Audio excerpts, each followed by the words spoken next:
Need to learn how to group tracks in Logic? I got you.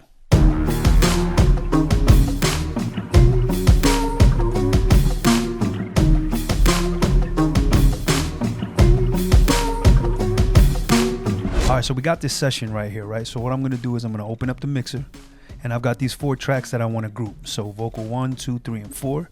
You already see 1 is highlighted. I'm gonna hold shift, and I'm gonna go over to 4, and I'm gonna click on it. That's gonna highlight all of the tracks that I need grouped, right? Once I've done that, if you go right here, you'll notice up here it says group. These slots right here are for your groups. You can change your groups, you can add groups, and so on. So what I'm gonna do is I'm just gonna click on right here. It doesn't have to be this one, any of the ones that's highlighted, okay? But in my case, I'm gonna go right here. I'm gonna go to group 1, and now I have this number. What this means is that all these tracks are now in group 1. Every one of these tracks is in group 1.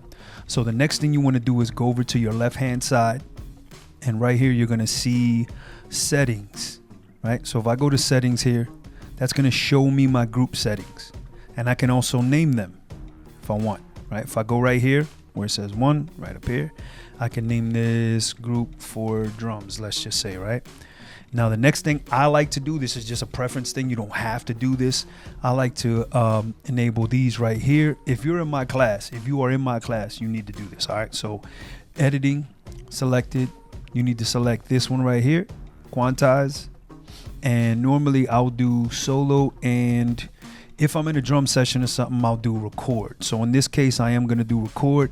Once you've done that, you're pretty much good. So this is how you group tracks. Didn't master it the first time? Press pause, rewind, play, master it, come back for another video. Thanks, guys.